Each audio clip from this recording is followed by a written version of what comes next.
Salut à tous et à toutes, on se retrouve aujourd'hui pour une nouvelle vidéo sur l'anti-chiffon.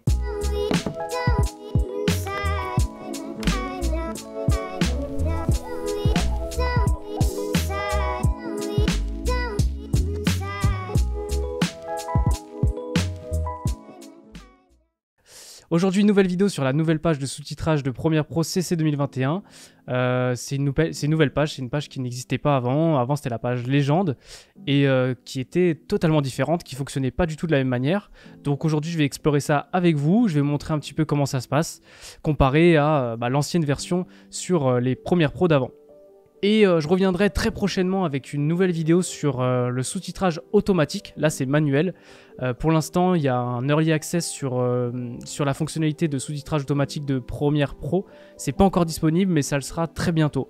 Donc, je vous ferai aussi une vidéo. Je vous la mettrai normalement. Là, vous aurez une petite apparition d'un i où vous pourrez cliquer pour la vidéo, tout simplement pour la voir. Bon, allez, c'est parti. J'arrête de parler et on va tout de suite sur Premiere Pro.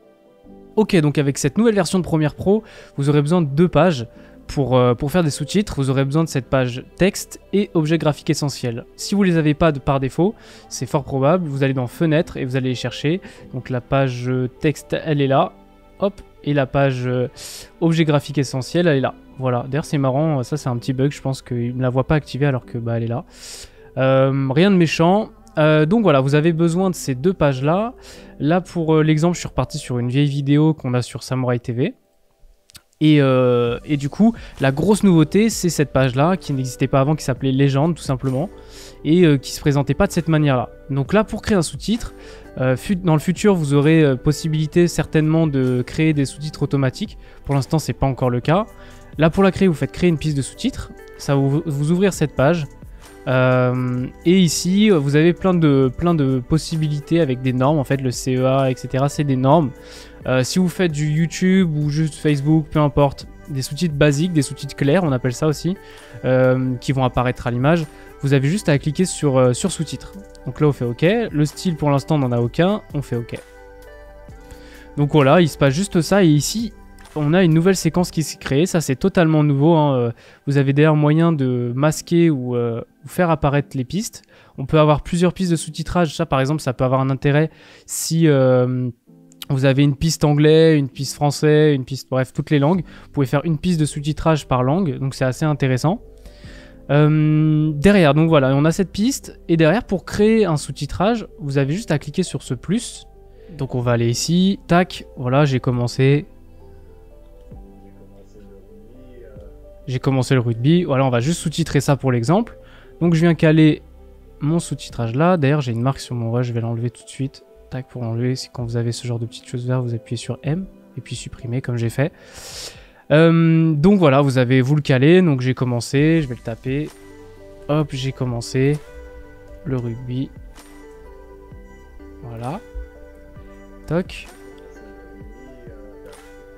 Je vais me mettre en intégrale pour la vidéo. J'avais, donc là on va couper là et après il dit j'avais 6 ans je crois. Tac, donc là je fais un nouveau plus. Hop, voilà. Donc je vais juste prendre cet exemple. Donc après c'est à vous de caler tout ça manuellement. Et vraiment de retranscrire finalement ce qu'il dit.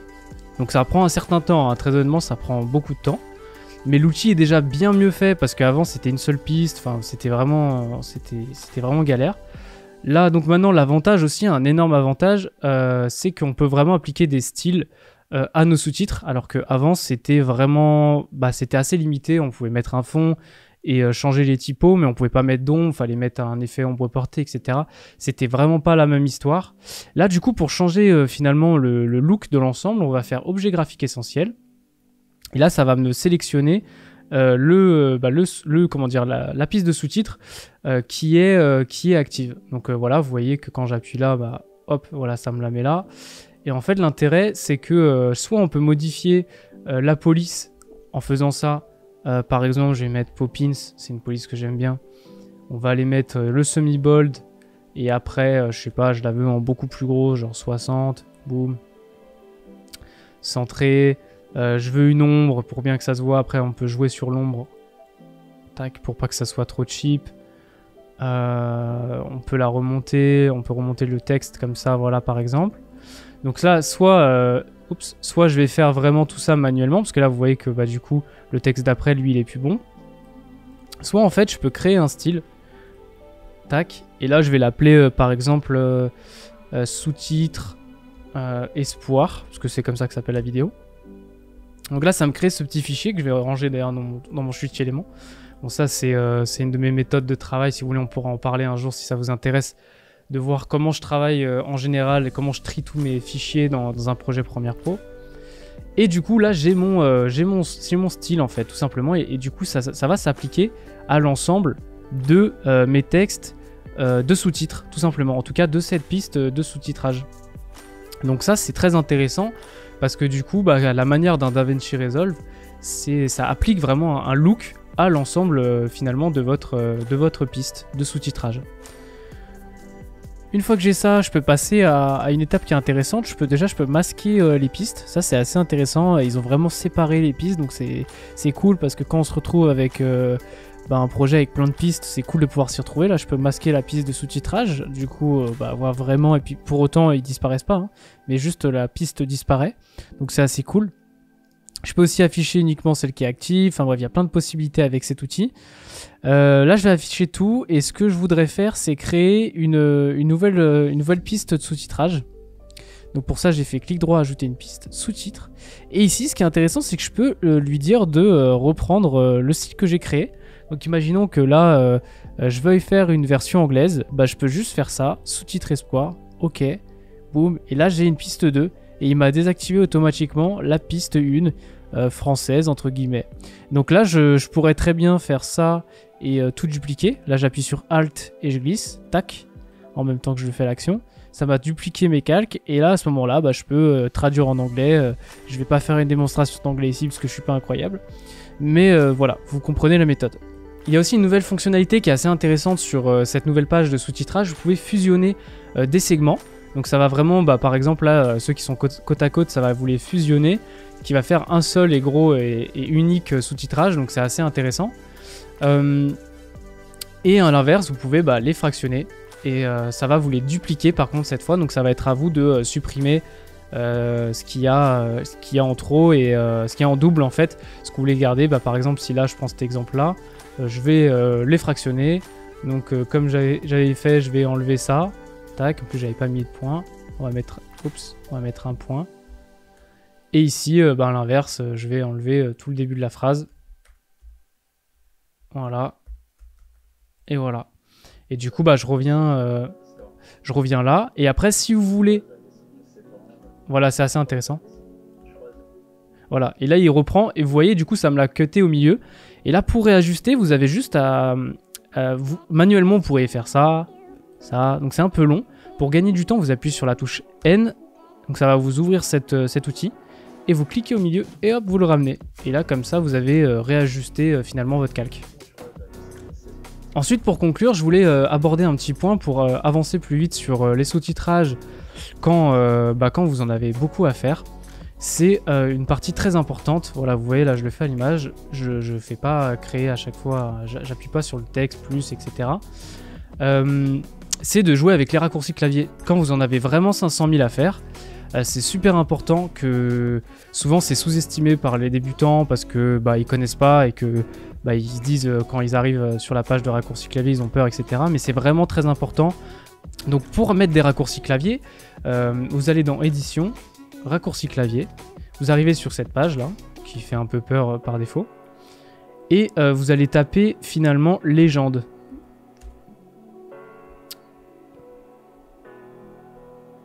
Voilà.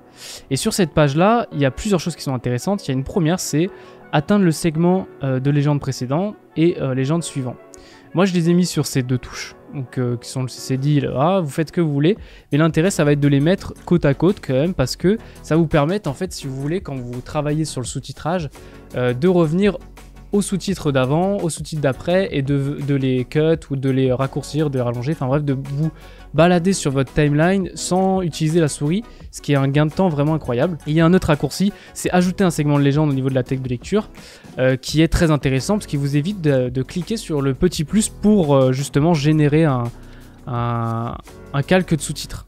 Donc ça c'est très important, moi je l'ai mis sur le point d'exclamation. Donc pour ajouter un raccourci clavier, vous avez juste à soit cliquer dessus et par exemple là je vais le mettre là, hop, le glisser là, comme ça ou comme ça, enfin bref vous faites ce que vous voulez. Tac, je vais les enlever. Mais vous en gros vous glissez ça sur la touche que vous voulez. Ou alors vous double-cliquez sur la touche, tac voilà, et là vous appuyez, vous double-cliquez ici, puis après vous rentrez une lettre tout simplement. Voilà.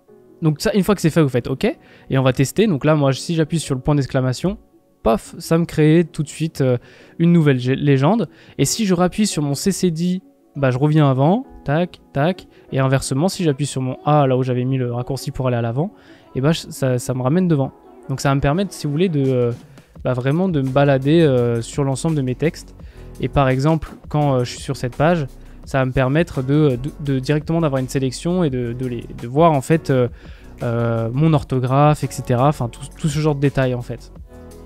Ok, donc une fois que vous avez fait vos sous-titrages, vous avez une fonctionnalité qui est intéressante, qui était déjà là, qui est en fait les 3 petits points ici. Vous pouvez exporter un fichier SRT directement, hop, comme ceci. Donc là par exemple, imaginons que je le mets là, je l'appelle espoir. Sous-titres. Bon, je vais l'appeler sub. Oups, pardon. Sub. Ok. Et en fait, ce petit fichier SRT, ça ressemble à ça. Donc, c'est ce qu'on vient de créer là. Et en fait, ça, c'est une norme qui est compris par tous les gros réseaux sociaux, YouTube, etc., qui est utilisé par ces réseaux sociaux. Et en fait, ce fichier-là, vous pouvez l'importer lorsque vous uploadez une vidéo directement, pour justement que le sous-titrage soit disponible directement sur les plateformes. Donc ce petit fichier là, à chaque fois que vous allez sur un réseau social, vous pouvez l'importer quand vous importez votre vidéo. En général, on vous propose d'importer un SRT. Donc c'est ce petit fichier là à importer. Ensuite, si vous voulez juste exporter avec le sous-titre gravé comme ça sur la vidéo, assez basique, vous avez juste à faire fichier exportation média, ou alors vous faites CTRL M. Donc sans le raccourci fichier exportation média, CTRL M. Et ensuite ici, vous faites un export classique, je reprends comme d'habitude. Pour internet, le H264 c'est le top. Voilà, le H264, boum, vous choisissez une zone, on s'en fiche. Et après, voilà, vous faites votre affaire, tac, ou en VBR2, 1520, le classique. Hop, et c'est ici que tout va se jouer. Donc sous-titres, soit vous pouvez créer un fichier sidecard, ça n'a pas vraiment d'intérêt parce que en gros là ce que ça va faire, ça va juste vous recréer un SRT, ça va vous exporter la vidéo et avec dans le même dossier vous aurez le SRT. Donc vous pouvez l'avoir déjà le SRT par la page comme je vous ai montré tout à l'heure. Ou alors vous faites juste graver des sous-titres sur la vidéo et en fait là tous les sous-titres qui sont là vont être vraiment imprimés sur la vidéo, comme vous voulez. Et après vous faites exporter et voilà. Voilà, c'est à peu près tout pour cette nouvelle page de sous-titrage. Je vais revenir très prochainement avec la nouvelle fonctionnalité de sous-titrage automatique. Je me suis inscrit à l'Early Access, donc je pourrais vous présenter ça avant que ça sorte. Normalement, ils ont promis que ça arriverait cette année, donc dans tous les cas, même si vous vous inscrivez pas à l'Early Access, vous y aurez accès dans l'année normalement. Et ça va vraiment faire du bien parce que vous voyez que ça prend quand même pas mal de temps. Alors imaginez, dès que vous avez quelque chose de 1 heure à sous-titrer, ça va vraiment être une fonctionnalité incroyable. J'espère que ça vous a plu, n'hésitez pas à commenter si vous avez des questions, à dire ce que vous en avez pensé, à suggérer des futurs sujets. Je suis toujours à l'écoute de ce dont vous avez besoin, on essaye vraiment de répondre là où il y a des besoins, de voir un peu les questions qui se posent en général sur Premiere Pro et puis essayer de répondre au maximum aux gens qui ont besoin de ressources. Donc n'hésitez pas et puis lâchez votre petit like et à proposer des sujets. On se dit à très bientôt sur Samouraï TV, c'était Yohan pour l'Anti-Fiction. Ciao.